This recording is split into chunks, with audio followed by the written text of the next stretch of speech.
Well, my name's Elisa Moore, and I'm the Education Coordinator and a Certified Housing and Credit Counselor with Housing and Credit Counseling, Inc., also known as HCCI, in Topeka, Kansas. Our mission at HCCI is to counsel and educate all individuals to reach their personal housing and financial goals. So we hope that you will give us a call. I will go and tell you about us at the end of the presentation, at the end of the class. So if you ever need to call, you'll know how to get a hold of us. I want to also thank Osage County Economic Development for requesting that we come out and speak to you about budgeting tonight. So without further ado, tonight we're going to be talking about developing a spending plan, tips on how to stay organized, and also some Q&A. As we go through this, if you do have any questions, please just throw up your hand. I'd be more than happy to answer them during the class. You don't have to wait till the end. Does anybody know what a spending plan is? Anybody ever heard of a spending plan? A budget. Exactly, yes, it's a budget. It's the new nice way of saying budget because for some reason budget became the B word. It's a bad word now. Why do you think that is? Why do you think people don't like the word budget? Restricted. Exactly. It tells you how to spend your money. It reins you in. And who likes that? It's so adult, right? We don't like to have to do that all the time. But a budget helps us so much. So instead of referring to the B word as budget, maybe we can instead refer to it as maybe a blueprint instead. The reason for that is because the way that a budget can help you is you're planning ahead. You're planning for uncertainty, the unknown, those things that tend to happen at us.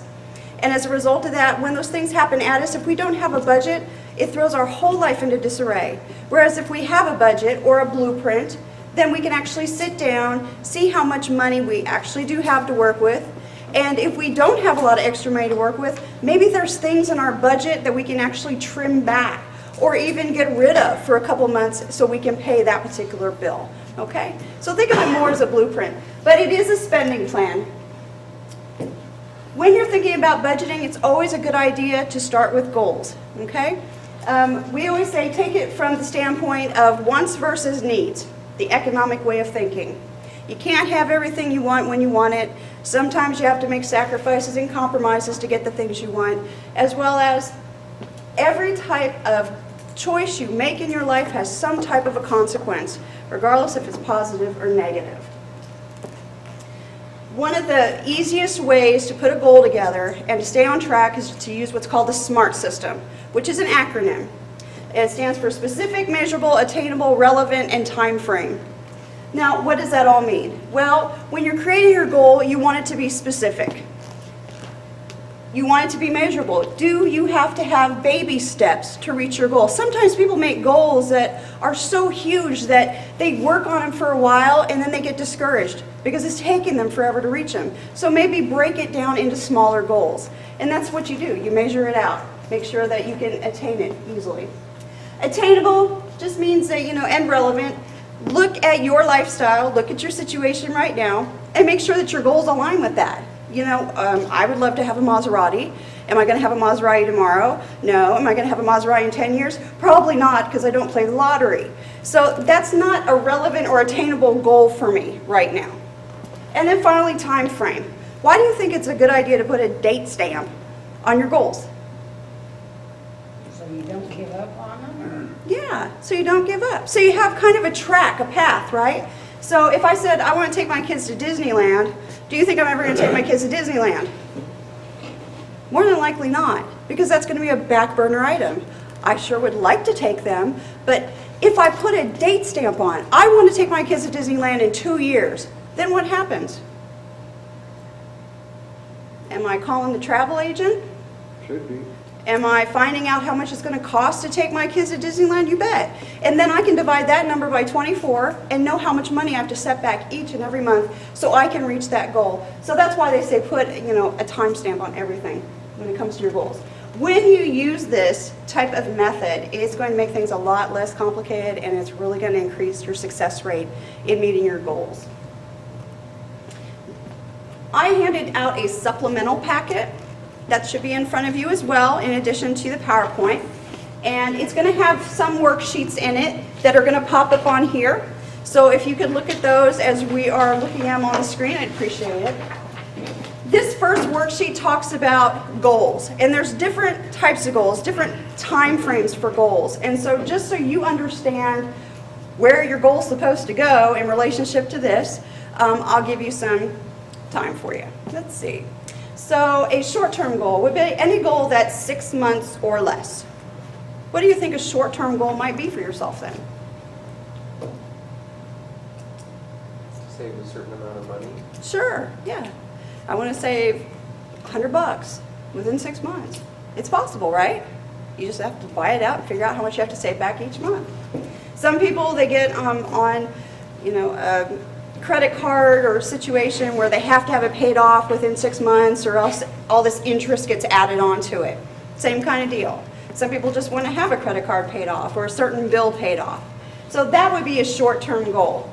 When I was first starting out, let me just tell you, I wasn't the sharpest tool in the shed when I was younger, and I was really poor with my finances. And so one of my very first goals when I started using a spending plan was I want to be able to pay my bills on time this month in full. That was it. Do you think I reached that goal?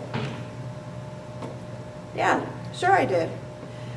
One thing, it was in the front of my brain. I made it, I was in control of it. And I made it a short goal, a very short goal, 30 days. So I made it very easy for me to attain as well. But yes, I did. And then what do you think happened after I achieved that goal that first month? You kept doing it That's right. And why is that? because it felt good. That's right. I accomplished something. I actually did something right after I was doing so many things wrong with my finances. So yeah, midterm goals. This would be any goal that's from 6 months to 5 years. So what might a midterm goal be for yourself? New car. New car, yeah. Your car might go out. You might just want to get a new car. So in the meantime, what could you be doing if you know that you're probably going to have to get a new car? A little bit of money back each week or each month or each pay period. For what? What are we saving up for? The new car. The new car, yeah. So a down payment, or if you want to pay for the car outright, absolutely. Also, some people say, I want to purchase a home at some point. Also, think about things that happen around you. I also refer to the midterm goal as a peripheral goal, because usually things break down. So do look at your vehicle. You know, are you going to need new tires? Tires are not inexpensive anymore. So maybe you're going to have to put, $400 or $500 into your car, and it's a good time to save up for it. Appliances. Appliances don't usually let you know that they're going to go out, do they? Not typically. You just kind of open up the fridge door and it's just not right in there. And so you're going to have to run out and get a new refrigerator. So save back for those types of things that when life happens at you. And then finally, the long-term goal. Long-term goal is 5 years plus. So we're talking retirement. We're talking about vacation, depending on where you want to go. Any questions about goals before I move on? These are the important items that you'll want to include in your spending plan. So anything that has to do with housing. So when you think of housing, what comes to mind? Insurance. Insurance? Taxes. Taxes. Utilities. I'm sorry? Utilities. Utilities. Mortgage payment. Mortgage payment, yes. And if you rent a house, you got to pay the rent each month to a landlord. So yes, absolutely. Housing, utilities. My food category is actually a very general category because there are a lot of subcategories that go underneath it. But when you see food, what is the first thing you think of that you need to be paying out for each month in relationship to food? Groceries. Groceries, yes. We're going to the grocery store. What else? Eating out. Dining out, absolutely. And also, some places, if you work in a place that has vending machines, perhaps you need that Diet Coke to get you through at 2 o'clock in the afternoon, and maybe it costs you $1, $1.50 each time you do it, and you're doing it every day of the week that you're at work. That adds up. It adds up really quickly, and we don't realize it. So be sure and keep that in there. If you have children who are in school, they like to eat during the day, don't they? So you might have to pay for school lunches, or you might have to have extra money in your budget for groceries to let them take their lunch to school with them. So these are very broad, okay? So you need to make sure that your spending plan aligns with your life, okay? Make sure that everything that's up here is somehow included in that spending plan for yourself and that relates to you directly. Clothing. What do you think of when you see clothing?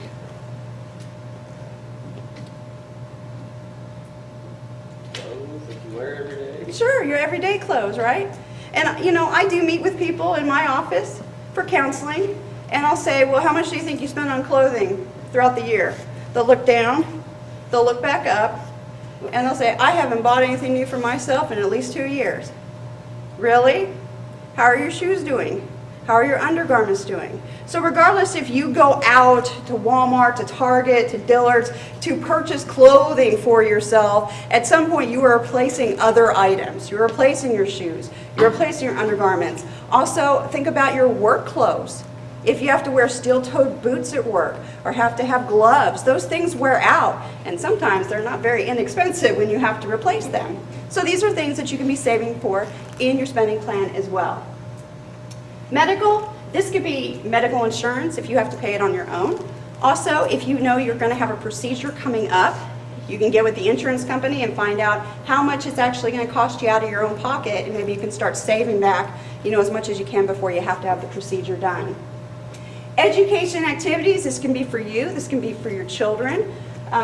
What happens once a year when you have kids? That's right, school. You have to enroll them, right? And unfortunately, with clothing, I neglected to mention, what do you have to do after you enroll them usually? That's right, school clothes, school supplies, everything that goes along with having a child that's in school. So make sure that you're accounting for that, as well as, like I said, your education. Maybe you're taking online courses. Maybe you don't want to have to use all of the financial aid that's offered to you each semester, and you can instead maybe buy your own books and supplies so you don't have to pay so much back at the end in student loans. Activities, these could be your activities, could be your kids' activities. I always worry about individuals who I meet with who the reason why they are actually seeing me is because of how much money they are putting out for their children so their children can have the Disneyland childhood that they did not have. So they have them in gymnastics. They let them play sports all throughout the year. And those things cost a lot of money, especially if they go to tournaments and the tournaments are out of town. You got to think about a hotel and food and everything else while you're on the road. So there's nothing wrong with when your children are young are instilling good financial values in them. Instead of giving them everything, make them choose what it is that's most important to them and then choose that one thing. Put your money towards that one thing each season for them to do. They're going to appreciate it more, number one, because they chose it themselves. And two, you are allowing them to grow into healthy adults, no matter how young they are. Because anytime that you give someone the power to make a decision on their own and they feel like they succeeded, all the better for you as a parent. Seriously. Mad money. What do you think mad money is? Play money. Play money. What's play money? Go out to eat. That's right. It's money for yourself. Money to blow. Do a lot of people have mad money just kind of lying around? No, not usually. So what happens when your friend calls you up and they say, oh, these kids, they've been driving me crazy all day. I want to go out and have some adult time. You want to meet me somewhere, get some coffee. If you do not have mad money in your budget and you're living paycheck to paycheck, there is the possibility that when you go out and you have a good time with your friend, that it's at the expense of not being able to pay one of your bills. If you have mad money in your spending plan, then you know how much you can actually go out and have a good time with, right? I also say having a budget is a lot like dieting. Whenever I'm on a diet, I'm keeping myself from doing something. I'm keeping myself from eating cookies or brownies. When you're budgeting, you're kind of doing the same thing, right? You're keeping yourself from purchasing things all the time. So when I'm on a diet, I'm usually good for the first 30 days, no problem. And then for whatever reason, I'm going to put my lunch away in the break room, and for some reason it's treat day. It never fails. And so there it is, the cookies, the brownies, the donuts, everything that I was avoiding at the grocery store the whole last 30 days and was succeeding in my goal. And there it is staring at me in the face. So here's Elisa. You know, I've been good the last 30 days. I've been good the last month. One's not going to hurt me, right? But do you think I eat just one? No. I'm going to thoroughly indulge myself and enjoy every minute of it and regret it later. Well, the same thing is true when you don't have mad money in your budget and you're strapped so tight that you don't allow yourself to go out and spend money on yourself every once in a while. Because there is going to be that time that you're standing, oh, I don't know, maybe in Best Buy. And that thing that you've been wanting is right there looking right back at you. And guess what? It's on sale. Yes, it's on sale. So that's like the icing on the cake. So here you are in Best Buy. You know, I've been really good the last 6 months. I've been saving. I know that money is in there in the bank. I can afford this. I can buy it. I deserve it. I earned it. And so you have to make that choice of, do I go and take the money out and buy it, or do I leave it in there for something else? So having mad money in your budget is going to help you a lot, because you're not going to feel so constrained when it comes to your money in general. Transportation. What do you think of when it says transportation? Fuel expenses. Fuel expenses, okay? Car insurance, Car insurance, repairs, repairs, payments. yes, loan payment on your vehicle, absolutely. Anything else we're missing? Registration, taxes. Exactly, yeah, property taxes on there. Because we live in Kansas and they expect us to do that every year. No, well, If you live on a dirt road, there's a big one, and that's car wash. car wash. I understand, yes, a car wash would definitely have to be part of transportation. Now, if you possibly didn't have a vehicle of your own and you used public transportation and you had bus fare, or somebody else in the family had to use the bus, make sure that that's in your spending plan too. So it's not just a car. It can be any type of transportation. Maybe you have a friend that takes you around everywhere you need to go, takes you to doctor's appointments, takes you to the grocery store when you need it, and you're nice enough to pay them for that, and you're giving them gas money. That can be in your spending plan as well. Insurance. The only thing I'm going to mention about insurance, because yes, you need to have all types of different insurance in your budget, but the only thing that I usually mention is life insurance. And the reason why is because a lot of people make that a back burner item, especially when they're young. And there's two different types of life insurance out there. There's term life insurance and there's whole life. Term life insurance is just like it sounds. It's for a specific term, usually from 10 to 30 years.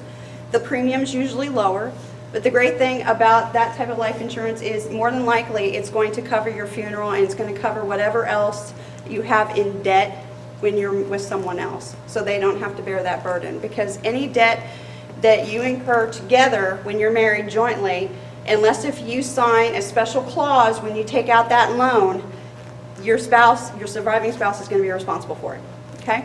So having that life insurance might be able to offset and get rid of a lot of that other debt, so you don't have to worry about it. Whole life, lot different.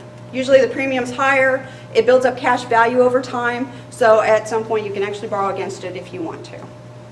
And then finally, savings. People look at that and they go, I don't have anything left over at the end of the month to put in savings. Well, you'd be surprised. I think a lot of people, they get discouraged because when you think of savings and putting money into savings, you're thinking of this big number. And it doesn't have to be a big number. And I found that out the hard way. When I first started out, I had my first checking account at a credit union. And when you have a checking account at a credit union, they require you to have a savings account with it. And so they said, well, Lisa, you're going to have your direct deposit into your checking account. Would you like us to move any of that money into your savings account? And I thought for a second, I said, okay, $100. I was working part-time. I was living on my own. Do you think I ever had to dip into that $100 that was in my savings account every paycheck? Absolutely. And did you think I thought I was doing something wrong? Absolutely. Do you think I wanted to save anymore? No, because I was doing something wrong. I couldn't figure it out. So make sure that the goal when it comes to savings aligns with what's going on in your life, like everything else in your spending plan. So you start out with $5 a paycheck or $10 a paycheck, and as you get promotions or as you get rid of other debt, maybe you can put more into savings.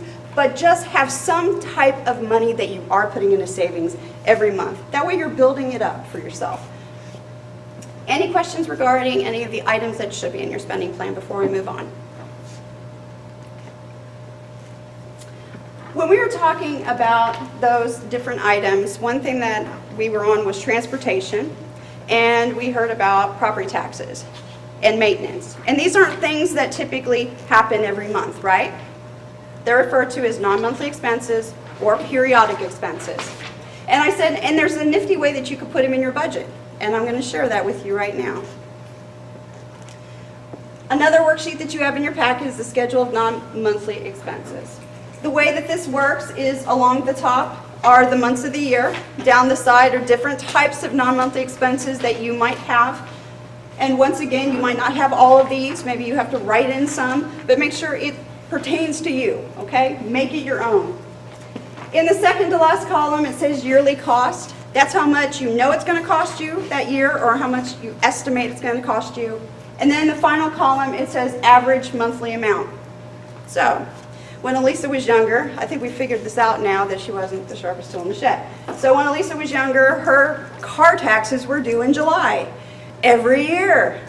Do you think when July rolled around every year that Elisa was ready to go up to the courthouse and pay for her car tags and taxes? Yeah, I was going to say, it's okay, you can talk bad about me, it's all right. No, I didn't. And I don't know why, because July is in the same spot every year, isn't it? It doesn't move. So I would go and pay for my car tags and taxes because I most definitely don't want to be driving around with an illegal tag, but it was at the expense of not being able to pay for something else, or maybe even two things that month and being behind. So all you have to do when it comes to your car tags is, if I lived in a perfect world and it wasn't in Shawnee County and my car tag only cost me $120 a year, I divide that number by 12. How much do I have to put back for my car tag each month? $10. Doesn't seem like a lot, right? But that is what it is. And so what I do then is in January, where it has car tags, taxes, I put in $10. If you have something else, if you have union dues, if you subscribe to a newspaper, anything like that, just divide that number by 12 and you'll know exactly how much money to put back each month. And then down here at the end, you can add it all up, all right? So you know how much to put back. It's a good idea to have different types of savings accounts. Some people say, well, I can take care of this all in one account. I can break it up and know what everything's for. Other people, like me, would prefer to have separate savings accounts for these different things. The first one up at the top, it says emergency fund. Has anybody heard of an emergency fund in here? An emergency fund is 3 to 6 months of your monthly expenses put away in an account, untouched. You do not touch that sucker unless there's something major happens in your life. Something is happening at you, because that's what happens.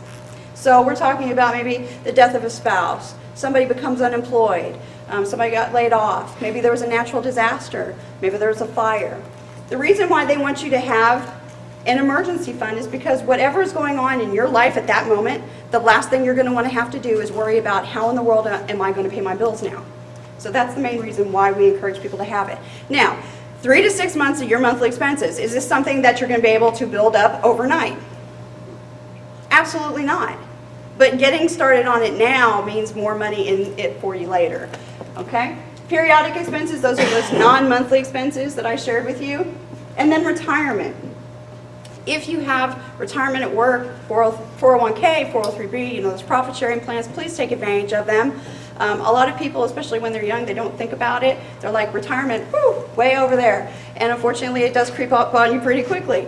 So if you have the opportunity to be part of those profit sharing plans like that, please take advantage of it, because when you put money into it, then the employer is adding in a certain percentage up to a certain amount. So you're actually getting free money from that employer when you move on. So also with retirement, make sure you have some type of a plan B. Have some type of individual retirement account for yourself, an IRA. Don't think that the company retirement is going to pay for everything, okay? And you don't know if the company is going to be there later, and that's the sad thing anymore. Let's see. Next, we're just going to look at the budget worksheet itself that we provided to you. I also do have extras sitting up here on the table, so if you'd like more at the end, please feel free to take another one or 2 or 3. This is just a really basic way to put together a spending plan. One of our counselors took the time to actually break this down, so it's really easy to understand. At the bottom here where it says, my little arrow, it says summary. That's where you can write in your income, all of your expenses totaled up, how much you have in savings, how much you're putting in savings, as well as if you had a surplus or a deficit when it came to your budget at the end of the month. So it takes a lot of decisions to be able to be successful when you're doing your spending plan. People always ask us, well, how can I increase my income? That way I can pay all my bills. Well, there's the ever-dreaded get another job, a part-time job on the evenings or on the weekends. Take the time to look at your expenses. Is there something that I can trim back? Is there something I can get rid of? Is there something I can live without? You'd be surprised at how some of those small things that we buy, like I mentioned, going to the vending machine, getting a pop, can add up so quickly. I met with one girl in my office for budget counseling, for financial counseling, and when we go through a budget with somebody, it's very extensive. So everything that I was mentioning in the spending plan, put that on like overdrive, like 150%, okay? So I get down to, well, do you do any dining out? And she says, no, I don't touch the stuff. And I wasn't going to question it. She's a petite little thing, obviously a jogger, very healthy. So I said, okay, and I moved on. When I get to the end of the budget process with her, I say, okay, is there anything else that you spend money on during the month I haven't already asked you about? And she said, well, I do hit Starbucks drive-through 2 or 3 times a week. Really? Anybody familiar with Starbucks? And how much you might be spending 2 to 3 times a week going through the drive-through? Quite a bit of money. I mean, upwards of $15, $20, $25, depending what you're walking away with. So maybe that's something she could trim back to help her out, especially if she's just in that rut right now where she just needs to get over it and be able to move on. So always be looking at your spending plan, seeing if there are ways to trim back for yourself at any time. Okay, moving on, some tips to stay organized. Establishing a routine for yourself is going to help you leaps and bounds when you have a spending plan. I have a date that I pay my bills every month. It's the 18th. Guess what? It's tomorrow. So I get to sit down tomorrow evening for 2 hours and pay my bills. But that's just the way it is. But having some type of routine really helps you out. It keeps you on track. When it comes to staying organized and making sure that you have your budget safe and sound, using old-fashioned paper or pencil, that is so okay. People say, well, that's very archaic. Why do you do that? And you know what? Whatever works for you, okay? So don't let somebody try to talk you out of something. Envelope method. How many people in here have heard of the envelope method? Okay. Have you ever tried the envelope method? Me? Yes, personally, yeah. Okay. How do you feel about the envelope method? Well, when I was raising my kids by myself and living on nursing home pay, I had envelopes for cars, utilities, and had it on there, and that's just the way I did it. Okay. And it kept you on track? Yeah, because at the time I didn't have a checking account. Yeah. And it's the easiest way to do it. Absolutely. Well, I'm glad to hear that you had a very positive experience with it, and that's what I hear most of the time. I myself personally would not have a positive experience with it because I have no self-control. I'm one of those people that's 105 degrees outside and I hear the ice cream truck coming down the street and suddenly I want a bomb pop. I go look at my wallet, there's no money in there. Where do you think I'm going next? The envelopes. That's right, I'm finding me an envelope with money in it. So you have to know yourself and how well you can manage your money before you use different types of methods. But yes, I have heard of people, just wonderful stories about how it changed their life.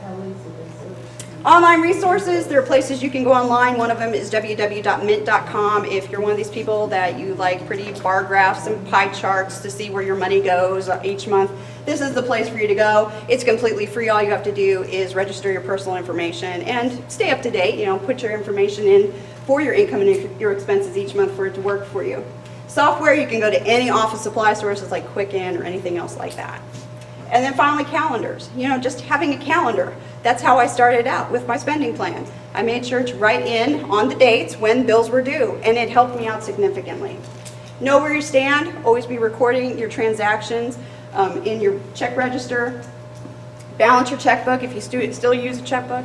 Make sure you're balancing something, that you're keeping track of your receipts. That's another thing a lot of people don't do anymore. They don't keep track of their receipts. They just kind of swipe and trash the receipt.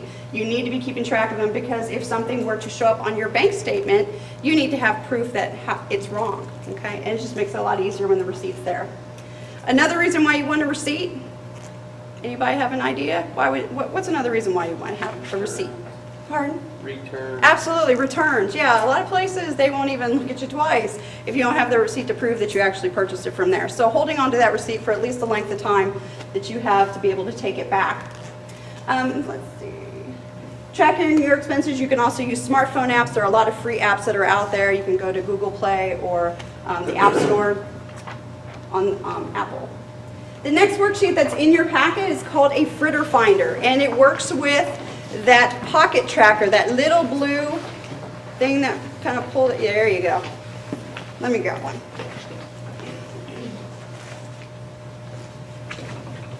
What a Fritter Finder is it tells you how you fritter your money away each month. So this is not showing you your rent, your mortgage, your utilities. These are the things that you might purchase while you're out in the community. And so this is what I refer to as the master sheet. There's 2 sheets to this. And usually we have them front and back, but for your convenience, we have them split up. So across the top, it has the numbers 1 through 16. On the second sheet, it says 17 through 31. Those are the days of the month. Down the side are different types of expenses that you might purchase while you're out in the community. Once again, you might purchase all of those. You might purchase some of them. There might be some things you purchase that are not listed on there. Make this your own in order for it to work for you. What you do with the pocket tracker is you take this with you when you're out in the community. You leave that at home, you take this with you. You keep it in your wallet, you keep it in your purse, and that way when you stop somewhere and you purchase something, not only are you holding on to that receipt for more than 10 seconds, but you're also going to write it in the right category, okay? Now, as you'll see in the first category here that says food, there's a dollar sign. What do you think you put next to that dollar sign? An amount. An amount, yes. And where do you think we're going to get that amount from? A receipt. Receipt. Close. Our spending plan. Oh, Yeah. Right below is where we're going to put our receipt. yeah. But yeah, we're going to put whatever it says on our spending plan that we can spend for like dining out, hitting the drive-through, ordering in pizza, anything like that. If it says $50 is all that's in my current spending plan, then $50 is what's going to go there. And hopefully, when you're using this, you're making a point to look at it and go, oh geez, I've already spent X amount of dollars and I only have this much left to last me the rest of the month. So then when you get home, you transfer that information from the receipts that you wrote on here onto your master sheet in the respective day that you purchased that particular item, okay? I've known people that absolutely love this. I met with a gal one time. She came in because she had a $300 deficit at the end of the month every time when she tried to pay her bills. When I worked up the budget with her, we came up with a $500 surplus. Yes, that wasn't possible. So she had no idea where her money was going each month. I said, why don't you try one of these things out for a month and then come back in and see me. And when she came back in, she had like 5 of these things. They were completely tattered, and so was her wonderful Fritter Finder. But she used it diligently. Every day, when she purchased something, she was writing it down, and she found out exactly where all her money was going. And it was going a lot of different places. But then at that point, we could sit down and actually put that spending plan together, because we knew how we could trim back things, how she could rein herself in a little bit. The last worksheet in your packet is the prioritizing expenses worksheet. When I told you we are very extensive when we go through a budget with somebody, it looks something similar to this, okay? So when you look at all those different items that are listed down the left, that's what we're asking people when we're talking to them about a budget. In that first column where it says budget, that's where you would write in how much that particular expense is. Okay, so your mortgage, you put in whatever you have to pay each month. The next column is the survival column. The survival column is there for a very good reason. There could be a time when you don't have enough money to pay all your bills one month. And there's a way to prioritize your expenses to make sure that you keep yourself safe. And so what I like to do is just go through and explain what some of those expenses are. And then you can write them in if you want to. So what do you think is one thing that you would consider a priority? You absolutely have to pay it each month. Mortgage. Mortgage, yes. Your mortgage, your rent, Electricity. food, groceries, utilities, absolutely. Anything else? How about your car payment? What happens if you don't pay your car payment? Supplemental health insurance. Supplemental insurance, yes. What happens? Well, health insurance now. What happens if you don't pay your car payment? Does it get repossessed possibly? Yeah. let's see. Make sure you have your insurance paid, make sure that your tag's up to date. There are certain things that you just can't let go when they're due. Utilities, if you cannot pay for your utility bill, whether it's gas, water, electric, what is one thing you can do to try and protect yourself? You know you're not going to be able to pay your bill. What's one thing you can do? Talk to utility. That's right. You can call them up, you can explain your situation and say, there's no way I'm going to be able to pay this month. I don't even know if I'm going to pay a dime towards it. And what they can do is set you up on a payment arrangement. Usually utility companies don't get mean with you until they have to track you down. And so as long as you're being proactive and you're opening up that line of communication, they're more than likely going to work with you to set up some type of a payment arrangement. And that's the same with your mortgage company too. If you're keeping them in the loop in the beginning, hopefully they're working with you. They're telling you that there's other ways that you can stay in your home, that you don't have to go through the foreclosure process. And also, if you take medication, so many people that I talk to, and I say, well, how much do you spend on medication, prescription medication, over-the-counter medication? They look at me and they go, I haven't been able to buy my medication in 2 months. I hate that. I really do. I don't like the word hate that much, but I hate that. And so make it a priority. If your doctor has diagnosed you with something and says that you need to take this particular medication each month, it's a priority. Anything that has to do with the government. So what kind of things would the government come after us for? Taxes. Taxes, yeah. So property taxes, real estate taxes, student loans. If you don't pay your student loan for a certain period of time, it'll go into default, and then the government can come in and garnish your paycheck. They can wipe out your bank account. They're the government. So if you ever receive a letter in the mail from the IRS, from the state, talking about you needing to pay into taxes, I know it's a difficult phone call to make. I've been there myself. But pick up the phone and call, because usually they're willing to work with you. They will set you up on a payment plan. They're not expecting you to pay it back in one lump sum. So that's what you would put into your survival column, okay? The next column is the comforts column. This is you're able to pay all your bills on time in full. You might not have a penny left over to your name, but by God, everything got paid. And then finally, the last column is the above and beyond column. Above and beyond is you actually have money left over. You've paid off enough things that you have a surplus at the end. And what are you going to do with that? And then you have the choice of where you want to put your money. Do you put it into savings? Do you add some more into your mad money? It's completely up to you. Always have your plan B. Okay? That's your survival column, is your plan B. And there's always resources available. I'm sure there's lots of resources in Osage County that can assist you. There's United Way 211 that covers all of Kansas. If you ever run into a bind, you need a particular service, all you have to do is contact them, tell them what county you live in, the service that you need. If it's available, they will provide you with a whole list of different places that you can call. Level or average pay plans. This is wonderful when you have a spending plan because you don't have to worry about all those fluctuations in the winter and in the summer with your air conditioning and your heating. Everything pretty much stays the same all through the year. Food sharing programs, there's food drops, there's churches, there's all kinds of different places that you can go usually to try and help you when you're tight with your money on groceries. Hospital financial programs. I don't know how it is around here, but in Topeka, hospitals are not waiting around for people to pay their bills anymore. It used to be, it could be like 3 or 6 months, and if you hadn't made a payment, then they'll send you on to collections. For whatever reason now, 2 months, and you're sent on to collections. So it's a good idea when you get that first bill, and you know you're not going to be able to pay it in full, give them a call. Once again, opening up that line of communication, they can get you set up on some type of a payment arrangement. Depending on what your situation is with your finances, with your income at that particular time, they do have forgiveness programs. You fill out a hardship affidavit, and possibly they'll reduce it or they'll waive it completely. Okay, so always give those things a try before not paying it at all. And then finally, give HCCI a call. You know, we are there to help you. And we have offices in Topeka, Lawrence, and Manhattan. You do not have to physically come in and meet with us for a counseling session in person. We can meet with you over the phone, online, through email, so whatever's most convenient for you.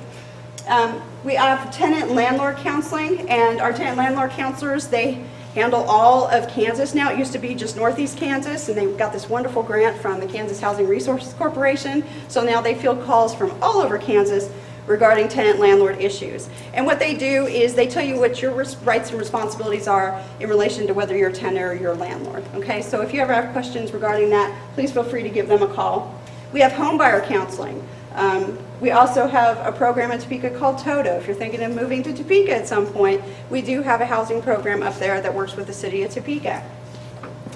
Consumer credit counseling is probably what we're best known for now. That's what I am. That's what I do. So I handle financial counseling sessions.